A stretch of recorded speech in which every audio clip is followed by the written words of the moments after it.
This is the Aftermarket Radio Network. Welcome, Carm Capriato, the Service Aftermarket's podcast pioneer with the gold standard of aftermarket business podcasts. Join me for Aftermarket Insights as we advance the aftermarket. And as always, know that you'll learn just one thing. Find us on your favorite podcast listening app and remarkableresults.biz or on my YouTube channel. Hey everybody, Carm Capriato, Remarkable Results Radio. I have a really cool episode here for you today. We're talking to David Boyce from today's class. Hey, David. How are you? I'm wonderful. And you brought a cast of characters with you. I love this. I love this. And we're here to talk about today's class. And I'm excited about it because you and I did an episode a while back, fell in love with your piece of software, your training tool for technicians, service advisors too, or just Service technicians? advisors too, yep. Yeah.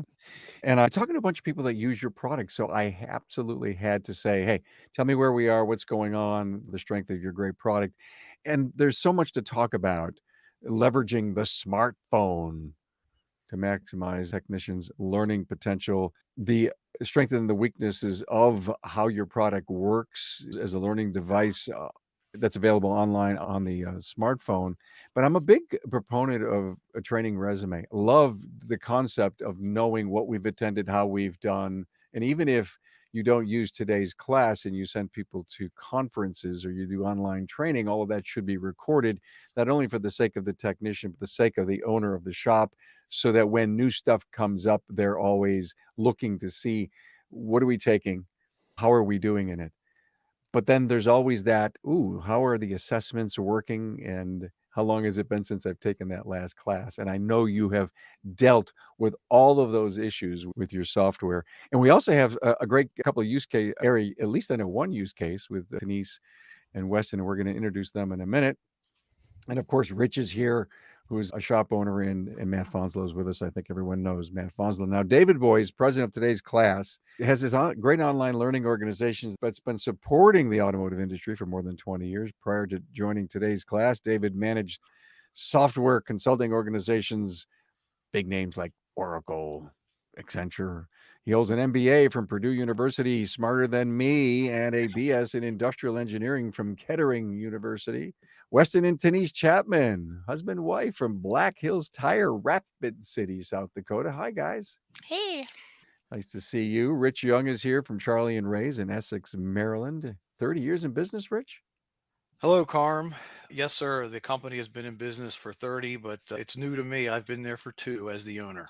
I love it. Were you a former tech there or an owner somewhere else? No, sir. I'm from a completely different industry, the equipment rental industry. Boy, do I love that. I love knowing that people came from outside the industry and they're tackling it head on. That's cool. Good stuff. Yes, Thanks sir. for being here. Matt Fanslow, shop manager, Riverside Automotive, Red Wing, Minnesota, and from the Matt Fanslow Diagnosing the Aftermarket A to Z podcast on the Aftermarket Radio Network. Hello, Matthew. How's it going, eh? It is going great. Listen, David, you know all about this great piece of software. You know this much. I know very little. Let's start. So as we discussed last time, really what we're trying to do is deliver training in a little different way. You talked about the training resume. Underneath all of that, what we're really talking about is data and insight about what somebody knows, what somebody needs. And that's a big piece of what we do. We try to gather data about an individual, about a shop, to understand where they can best benefit from training. Do I have a gap related to brakes or drivability and so forth? And if I do, then that's what we want to seek.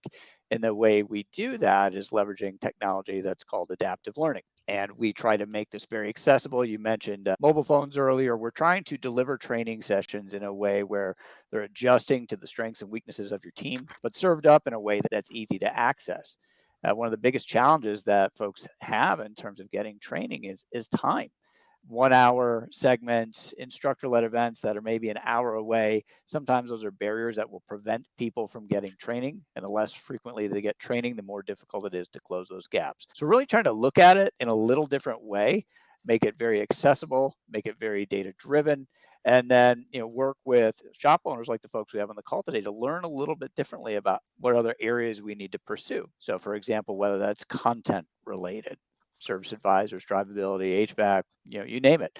Whether it's resources we need to pursue. So for example, we have partnerships with groups like the Tire Industry Association, where often we'll hear shop owners say, well, hey, if we could get access to this through the platform, that would be really great. So really, we're just trying to make as much as we can available, very easy for a technician or a service advisor to access, but also make it very valuable each time they log in. And we're doing that through, again, that use of technology.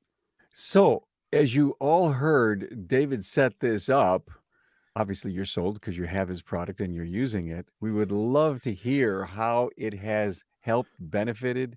Even think of, let me go way off the deep end and think the retention of your people because you care so much about their level of training and keeping them as current as possible. How's it helped your business, Denise? I think that our staff has become more of a unit. They talk over lunch hours and breaks about questions that they might have had. Everybody is in a different level of in the Today's Class app because it kind of adjusts as they are getting questions right in certain fields, and then it'll move them on to a little bit more difficult questions. So everyone's in a little bit different, I guess, avenue, but very easily they can talk about it, relate to it. Maybe someone was in that level before, so they can kind of give them some tips to a different technician. So I think that's really been the big key for us is we've created this group that they talk about things now on their lunch breaks instead of just sitting on their phone flipping through Facebook or they find something to talk about that is the shop related, and it's really fun to hear that. So I don't know about you, but that sounds pretty damn refreshing. Because they're all in. It's about the shop. It's about their learning. Do they ever take quizzes during lunch? we try to encourage them to take them before they come to work that day, right away in the morning, just so they don't forget. But some of them do it on their lunch, and I can hear them in the break room and be like, "Oh, I can't believe I got that one wrong!" And then they want to talk about it, and because they're about 4 questions usually. Sometimes they're a little more, but usually 4 questions a day. So that whole thing reminds me of assessments. I mean, this is really what it is. I mean, there's the learning piece, right, David? And then there's the quizzes, which brings a competency level. Am I right? Yes, it's one and the same. We're basically assessing so we know where to train you. So they're linked and we'll direct you towards other avenues, whether it's modules, videos, and so forth, once we know that you have a gap there. If we know that you don't have a gap there, if you've confirmed that you're an expert in this area, we don't want to direct you towards a 30-minute module or a 10-minute module about that because that's not necessarily a good use of your time. What Tenise just described, though, is one of those things that we're really trying to encourage. And when she describes her team talking about this from an adult learning perspective, from a retention perspective, that's a big deal because just learning something on your phone is one thing. Reading it on your phone and then having a 2 or 3 minute discussion with your coworker and hearing about examples or things that they've struggled with, that is more likely to cement that in your brain going forward. So with these daily learning sessions, this concept of competition that we have included with the app as well, it tends to trigger that. Not always, but in many cases, we try to drive that because if we can facilitate that dialogue into happening, that goes a long way to having a culture impact, but also really impacting the knowledge for each learner. Hey, it's no secret. We're facing a technician shortage, and Napa Auto Care has a solution with the Napa Auto Care Apprentice Program. The program was pioneered by one of our own. Pete McNeil and Master Technician Jeg Sorensen from McNeil's Auto Care in Sandy, Utah, realized that the problem of not having technicians available for hire was not going to solve itself and decided to take action and look at a different audience of individuals available for hire. A focus was put on younger individuals with the right passion, desire, and attitude to work in the automotive repair industry. Jake and Pete sought after these individuals and developed a technician apprentice program to give them the training needed to become a successful technician in today's world. The Napa Auto Care Apprentice Program includes a comprehensive 9-stage curriculum that includes a variety of types of training, and they are classroom training videos exclusive to the apprentice program. Now, these videos provide in-depth training from a successful master technician. Also, Autotech classes with instructor-led courses offered through Napa Autotech and Autotech e-learning. This web-based e-learning is designed to target specific training topics.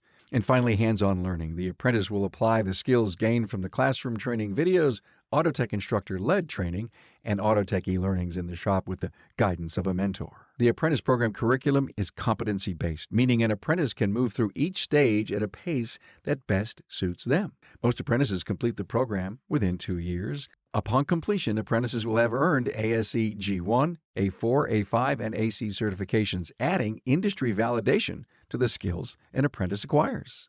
Look, having an apprentice in your shop will ultimately benefit your bottom line as they advance through the program. And in most cases, as the apprentice develops their skill set producing billable hours, you'll begin to see a growth in your gross profit by stage 5.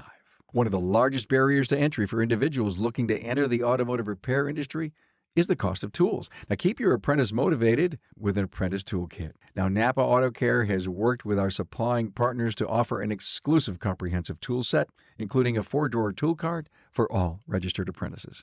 Hey, to learn more, members can visit member.napaautocare.com. Rich, I love your story. Outsider coming in, 2-year shop owner, and you're searching for training options.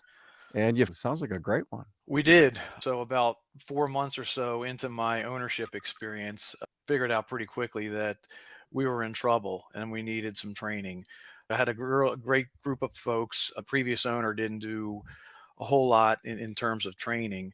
So we had ASE certifications that had kind of gone by the wayside. So I started on a quest to find training and invested a great deal of time. Looked at online versus in person. And when we stumbled across today's class, I was blown away. And I'm like, this is it. This is the bullet. And we've been on it ever since. Matthew, it sounds so much like what I know is going on at your place with what Tenise said and how it just keeps dialogue and conversations alive as it regards to diagnostics and training. Well, it's kind of an accidental team building. I mean, it would be very difficult for David to use this app, and not only does knowledge level increase and stuff like that, but it also is a team building exercise. But that's what it is. That's what ends up happening, is whether it's back in the shop or the break room, whatever. It's like, hey, have you had that one question yet? Did you answer it this way, or what did you get it right? Something like that. It's like, I got it wrong. I don't understand it.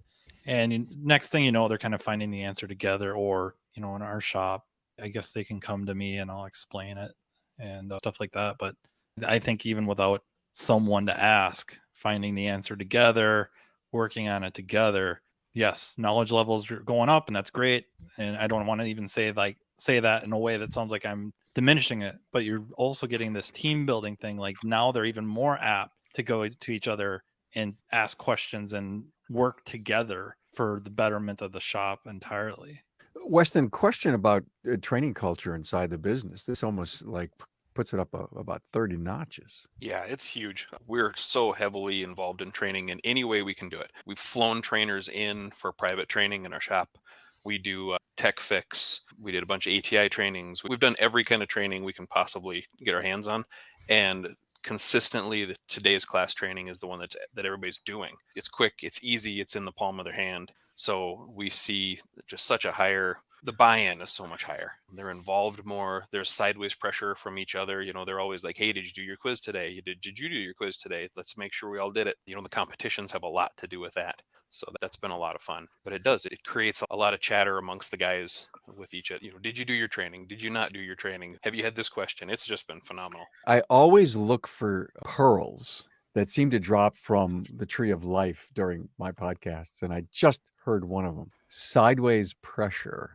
I love that term. Yeah, it's the best kind of pressure. Who wants to say the word competition when you can say sideways pressure? It's peer pressure. Yeah. But instead of saying peer pressure, which always sounds negative, it's like sideways pressure, softer way to say, hey, we're all going in the same direction. Let's get there together. And if not, how come? Who do I have to drag over the line? Absolutely. And I can sit here and beat the drum all day long, hey, do this training.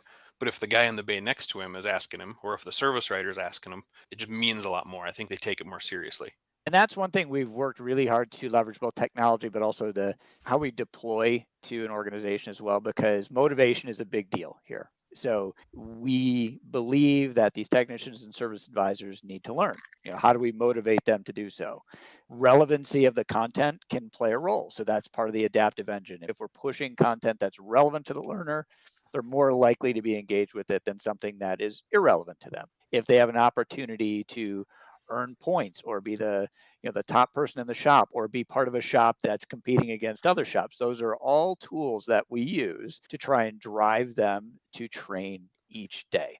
And the more they train, the more targeted it becomes. There's not a silver bullet. There's not one tactic that works great for everybody. What Matt described, some of the back and forth and the collaboration and the team building, that's going to work for some shops and some folks.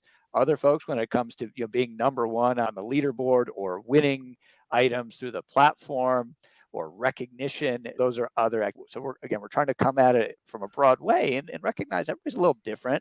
But if we can have enough of those levers pulled, then maybe we can increase the likelihood that they're going to train today. You said adaptive engine. What did you mean by that? So essentially, the system has really complex algorithms that will evaluate what you know and what you don't. So the system really starts with kind of a broad library of topics, ASE aligned topics. So whether it's electrical, brakes, steering, suspension, you name it. Based on those categories, we will assign topics to learners. So if you are an ATech, we will likely assign content that's different from a service advisor. Then below that, each learner is assigned certain priority levels of what's really important for them to learn. When we first onboard an organization, we tend to come at it with a default set, but once organizations get rolling and we have some data to work with, we break them off and they can determine that, hey, for our team, here's really the focus. So it's getting warm up. We really want to work on HVAC. And so from there, what the algorithms will do is we'll determine, do you know this or not? Is there one thing that you don't understand in this topic? Let's say refrigerant fundamentals. Is there one thing you don't know? Because the way that we look at it is that 80% is not good enough. What the system will do is say, okay, maybe you know 8 out of 10 things on this. We're going to focus on the 2 you don't, and that's what we're going to lean into. And so that's what we mean when we're talking about this adaptive engine. It is on the hunt for each person where they're weak, and that's what it's going to focus on until they overcome it. So, team, where's the training coming from in order to, are you doing training too, David? Do I participate in the daily training? No. Does today's class have training in it? Yeah, so the training in it's a very different model where the training is delivered through these questions. And that's one thing that is sometimes take some adjustment for folks to get used to, because the traditional approach is we're going to provide a module or a video and maybe ask you some questions after. From an adult learning perspective, one of the challenges with that is, what if you already know the content in that module? Is that a good use of your time? Do you turn off halfway through? So we lead with those questions and we teach through those questions. Now, we're not the only group that's doing this. You'll see this in other areas, such as in language learning. Very popular apps like Duolingo and Babbel. And if you know somebody that uses those, you'll see them doing these short sections on their phone. They're repeating sentences back and forth. They're not reading, a list of vocabulary words. They're interacting back and forth. So we're using a similar model there. Wow, so interesting. Gamification is a thought that I had. I would love to hear from our shop owners. Are you doing anything to reward, or is it just enough to pass and move on? Carm, actually, we just had a contest last week, and we've done a few of these every now and then just to keep people engaged and make some fun. So we can either post prizes, gift cards, whatever, and then the people get to use the points that they've earned and bid for these prizes. And it's fun. You get a little bit of sideways pressure from one another, coin Weston's phrase there. And it turns into a little fun event. And at the end of the week, or whatever term you set it up at, and we try to put enough prizes in there that everybody can win something, so nobody gets left out in the cold. And it's been good. It's helped increase the stickiness of the app.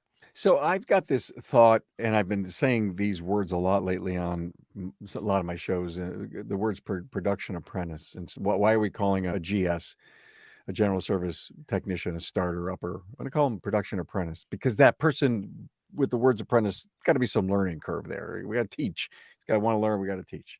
Is today's class good for a startup?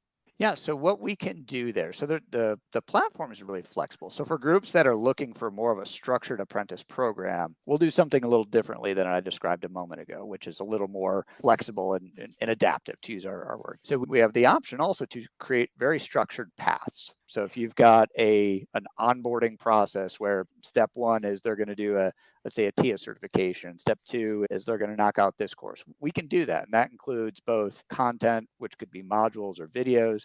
That could include the question-based learning, but it can also include things like tasks and observations. So if you want to train somebody on your particular process, and then have them demonstrate that. You can actually record it in the system, but the nice part is, let's say in terms of that process, you struggle with steps 5 and 6. Well, by recording that in the system, it can automatically start pushing training related to steps 5 and 6 the next time you log in.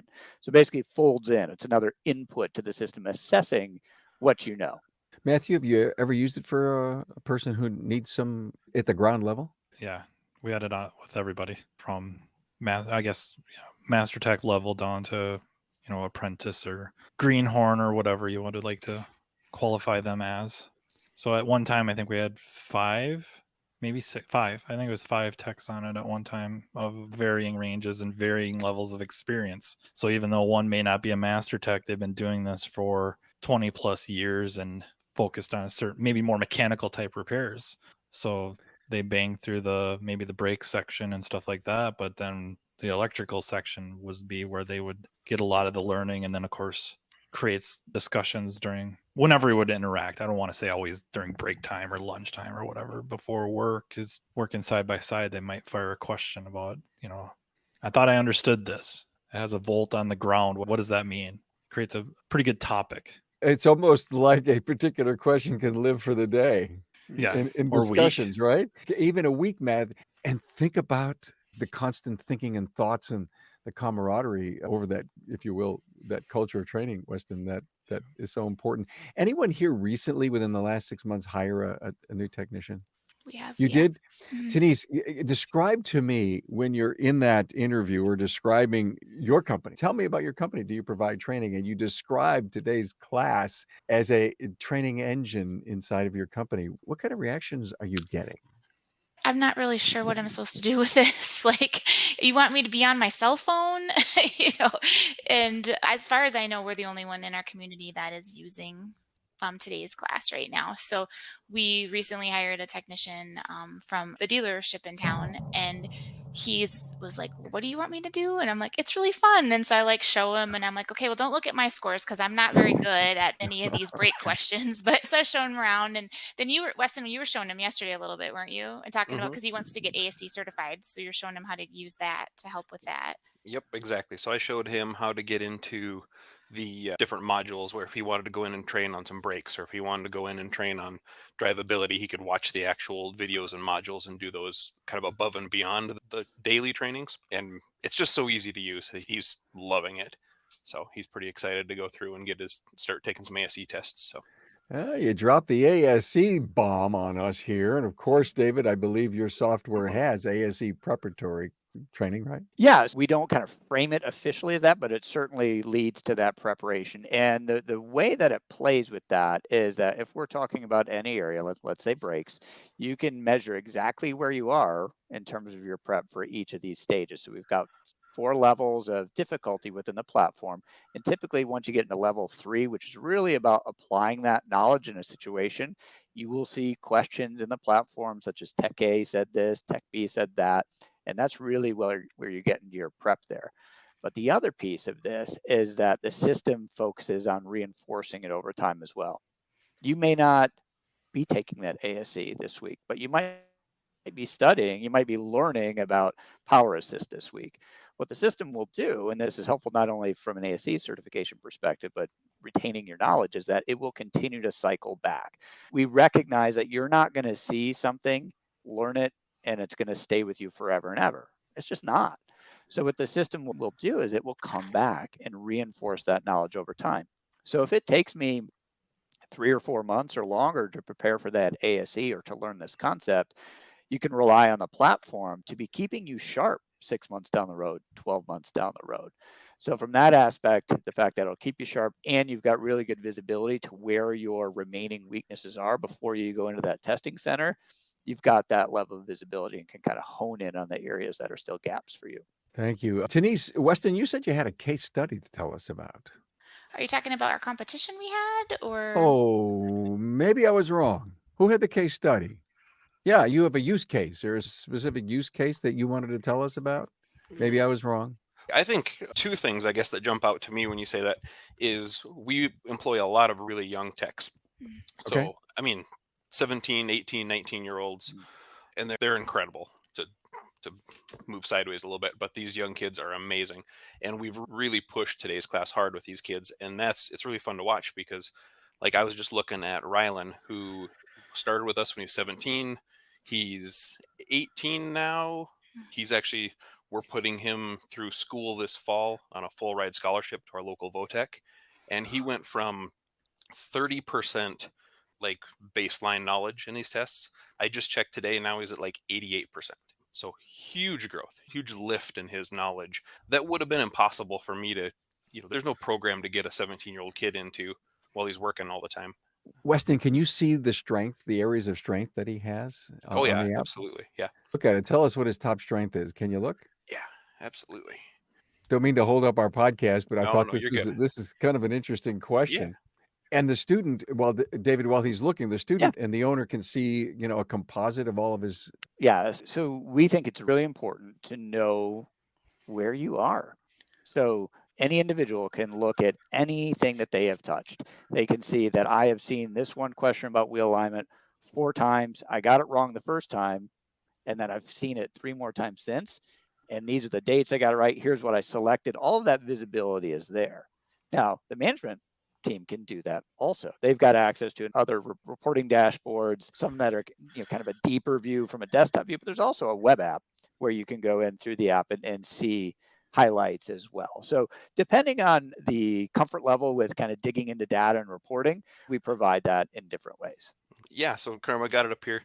And obviously his strongest stuff right now is pretty obvious stuff. It's tires, it's TPMS systems, it's, lubrication service level 1 and 2. But then right down below that, electrical symbols and wiring diagrams, 70% lift in that. 70%. So he knew almost nothing about that stuff now. And now he's at 96% on electrical symbols and wiring. So that's the kind of stuff that I look at, and I think, how else could we ever have accomplished that with an 18-year-old kid? Like, there's no way.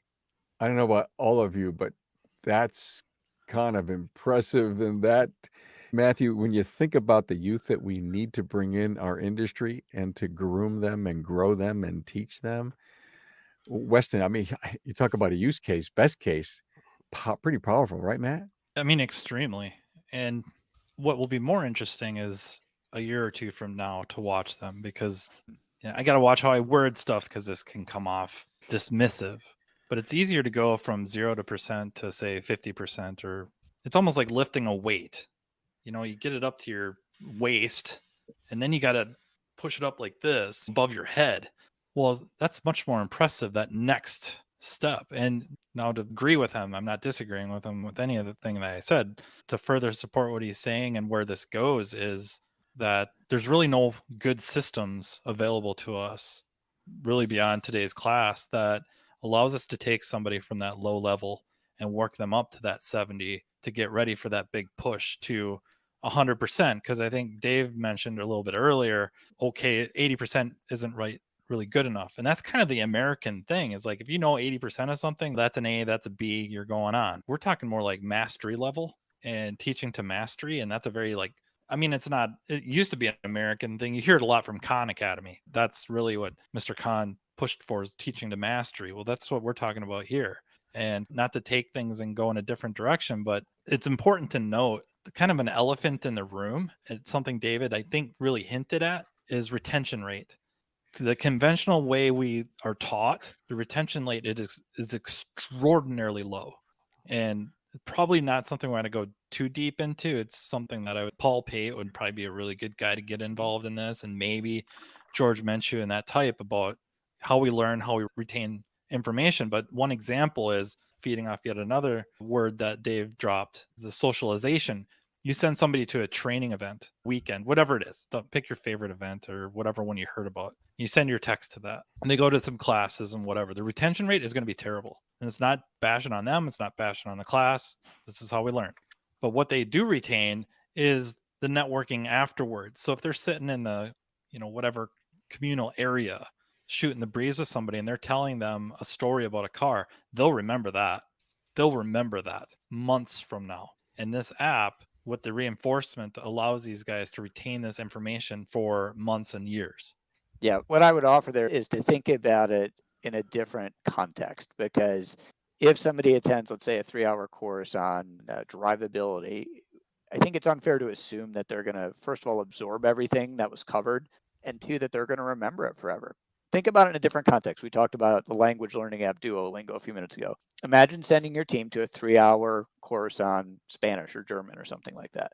How much do you think they would absorb?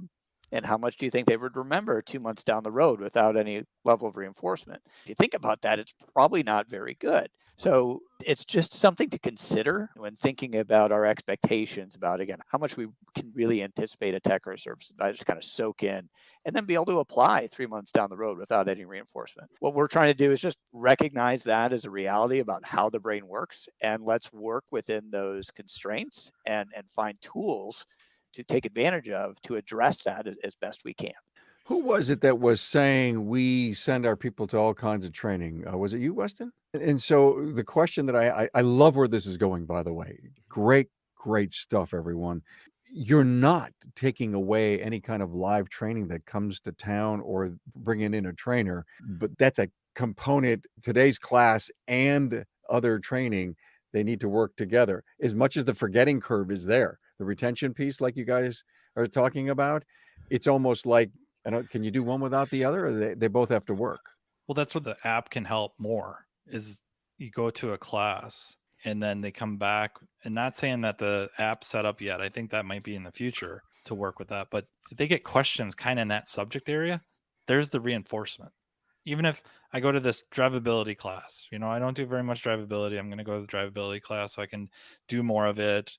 And I really don't get to see many drivability issues in the shop because I'm still doing my whatever jobs. But I got the app and it's asking me these entry performance type questions, reinforcing stuff I learned in that classroom environment. Whereas everybody else not doing something like that, they go to the class, they can come back and say, wow, that was a great class. I loved it. Got this good book. I don't see a drivability issue for a few months. It might as well be gone. I might remember a few key areas. Maybe there's a funny story that, I'm emotionally attached to that I remember better than other stuff. But the app can help reinforce all that stuff learned in that classroom environment. And that's not to totally bash classroom environments, but it's an issue that we have, not just auto techs, our entire educational system.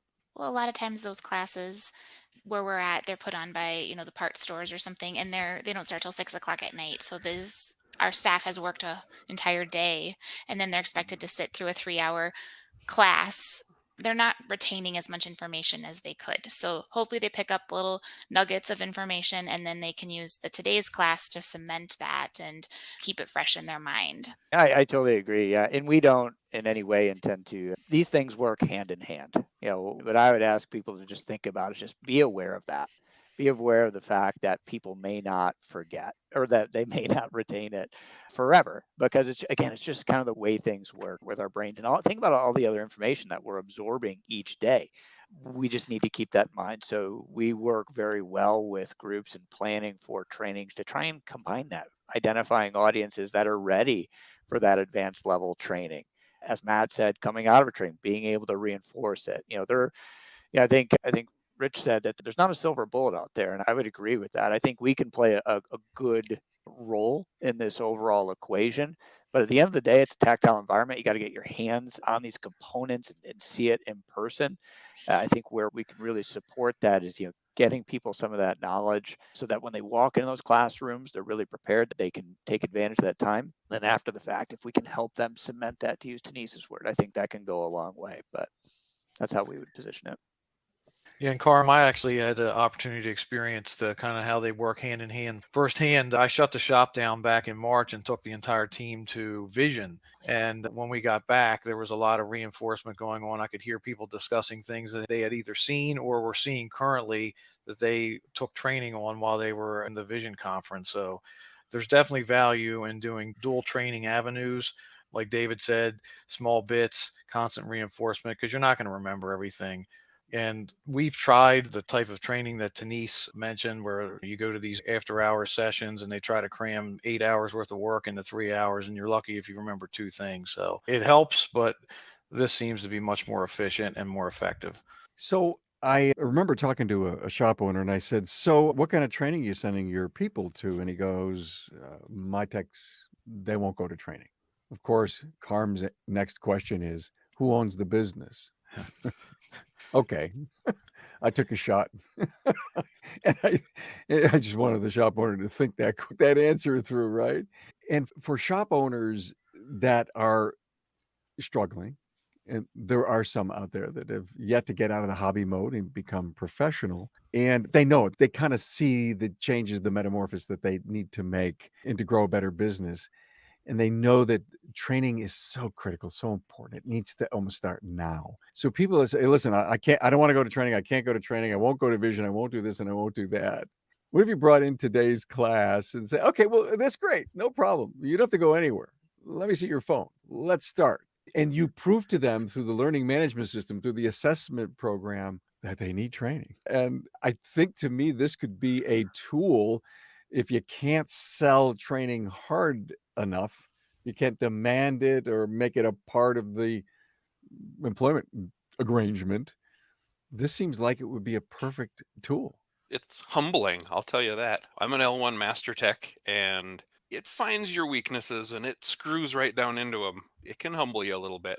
It's a really good tool for bringing everybody back down to earth a little bit and letting them know they do need to train and they do need to study, and they have some gaps. It can be tricky too. Rich and I have had a number of conversations about, the importance of training, kind of getting that pull through. We don't want to sugarcoat it and say, hey, it's an app. People are just going to go do it. It does take, as Rich noted earlier, creating some expectations around it, sometimes creating some engagement around it. But Rich, would you agree? Sometimes it's a bit of a push and pull depending on the various personalities in your shop.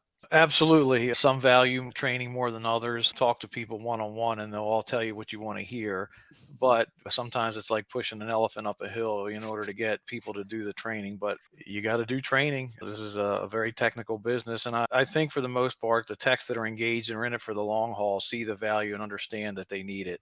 Knowledge is just not intrinsic. You got to train. Technology is changing. You're all spellbound. I have a rough time answering the question because I can't empathize or sympathize with them not wanting to learn. It's something very difficult for me to wrap my head around, other than specific situations or shop situations where the tech's smart enough to know that I can spend all this time and I'm not implying anybody on the board here in this discussion, but many shops that I'm not going to be paid to be there. I'm not going to use any of this. I'm going to go learn all this stuff, but I'm content to do whatever work we want to say. Undercar, which most of us know with newer vehicles, you should probably hit some classes and learn about what you should be doing when you're messing around with the undercar, or to put in stuff into service mode, stuff like that. It's just such a poor long-term plan on their part. I just can't wrap my head around it to say, I'm willing to send you to a Vision or a ASTE or pick your Apex, or just a night class provided by whoever, Standard Motor Products. And I really would rather not. And I understand maybe there's other things you would rather do. You'd rather go fishing. You'd rather go play on your PlayStation 5, but this is your career. Where's this? I want to know how this works, or I want to be ready for that car. I want to be ready for when that Tesla finally rolls in the door. Should I even be putting it on the hoist? Do I have the knowledge level to even know that we have nothing in the shop that should let us hoist that car? So I need to know that. I don't want to just know it. I need to know that. So I can't empathize with that mindset of I don't want to go to training. I don't want to use this app. It's hard to answer it. I agree, because I've always had the mindset of, don't you just want to try to be a master at your craft, and whatever your career, your job is at that time, that's your craft, and you should try to be as knowledgeable about it as you can, whether no matter what it is. And so it just shocks me as well when people don't want to become more knowledgeable in what they're doing every single day. It just baffles me. So I agree with you. It's quite frustrating at times. In my experience, it seems like at times it's a generational thing. I've seen where technicians that fancy themselves as an A-level tech, more advanced, tend to discount training more than someone that's, new to the industry. They have a ton of stuff to learn, even up to the point where somebody's not a senior tenured person, but somewhere mid-road seems to be more accepting of it. And getting everybody to buy in across the board has been a challenge, but it's one that I think we're up to, and we got to do it. Thinking about on a advisory panel for Auto Tech Community College, and when I think about the students that are looking for internship programs, and when I think about the young people that we are out aggressively recruiting in our industry. We're talking to parents. Isn't it your South Dakota governor talking about skilled trades, Yes. right? Am I right? Yeah. I've seen Governor Christie on there, a plumber, a welder, and I don't think she's an auto mechanic yet in the commercials I've seen. But the point of it is there is this incredible push going on for skilled trades. And for the overpriced 4-year to bachelor's degree, they'd have to go get a master's in order to get a real college education. And the 6-figure debt that parent or child is going to have over that, and why skilled trades are so attractive. And we are on an incredible roll in the industry in rethinking and being more aggressive and attempting to recruit younger people, like I guess you guys are, Weston, which is great. What an incredible tool today's class could be. Hey, mom, hey, dad, I'm working. This is a great thing. And guess what? They're already training me. There's an app on my phone. Let me show you how I'm doing.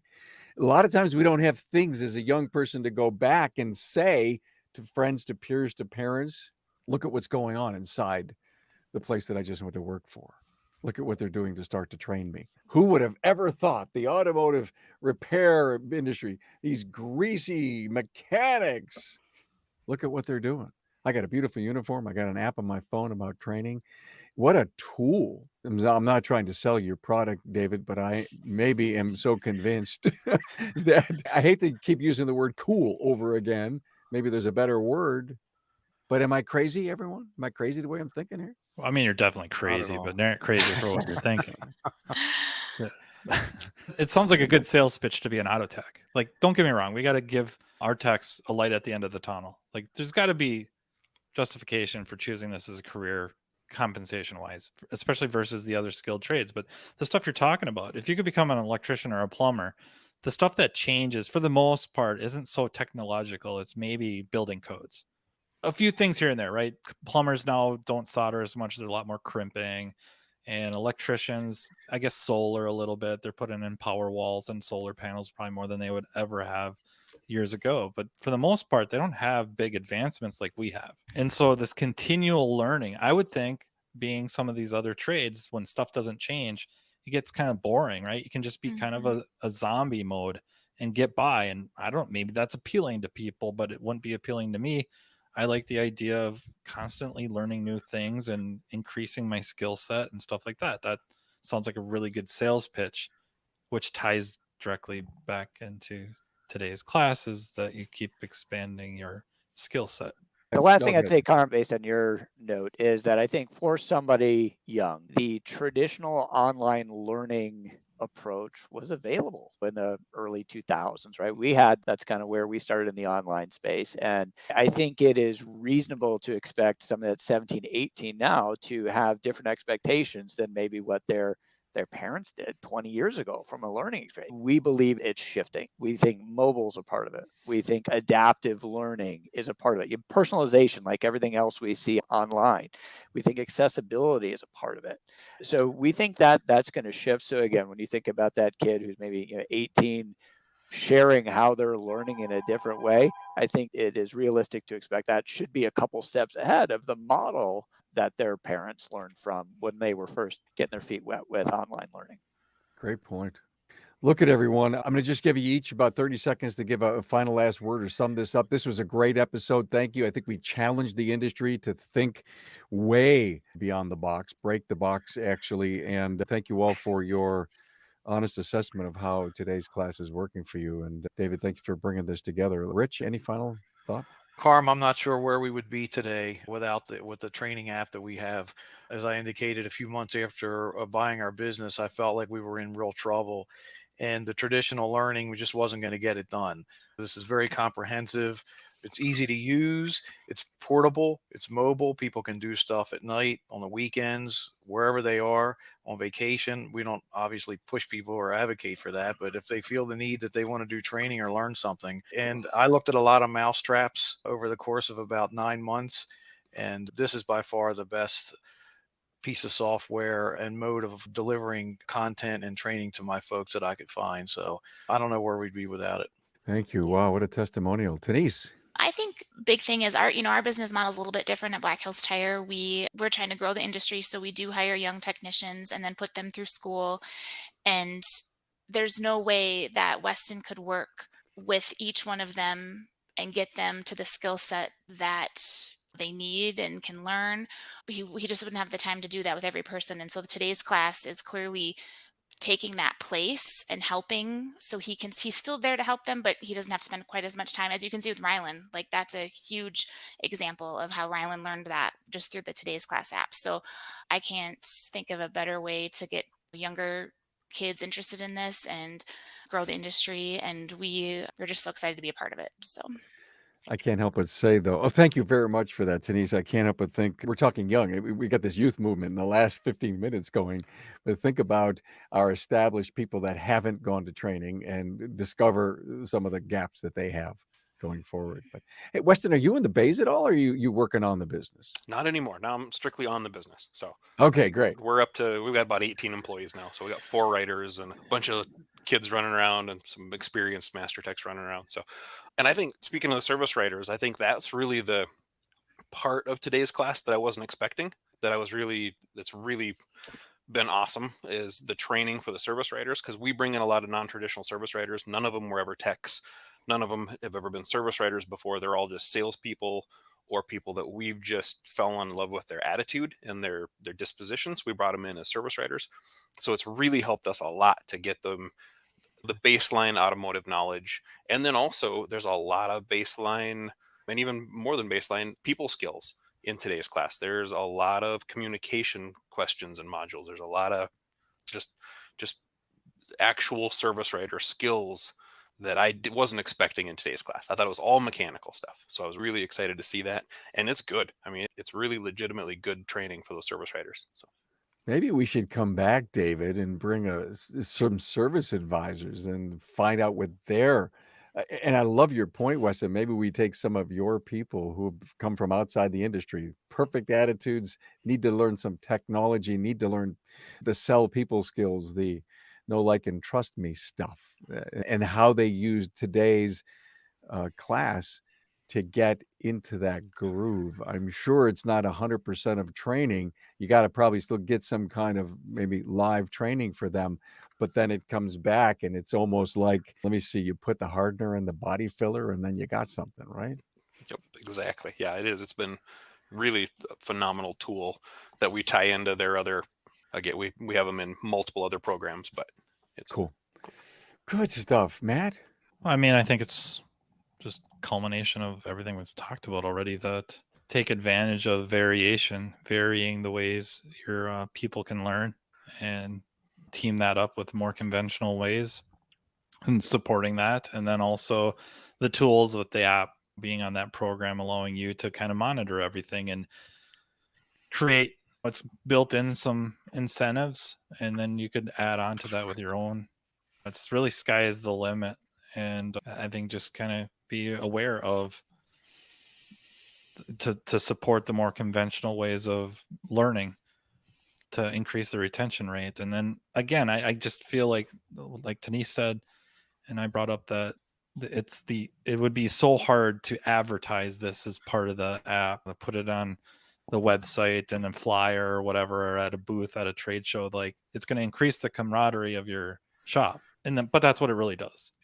Yeah, well, and that's something that we're incredibly fortunate to be working with some really great shops. And we know that this approach, it's not for everybody. So it's been great to get to know Tenise and Weston and Rich, and Matt, and others. And for groups that are looking for this type of approach and they're looking to shape the culture and engagement at their shop, we can collaborate with them. It's not something where we flip this thing on and walk away. We try to engage with our customers every 4 to 6 weeks, share data, share strategies. We're trying to push ahead with new features.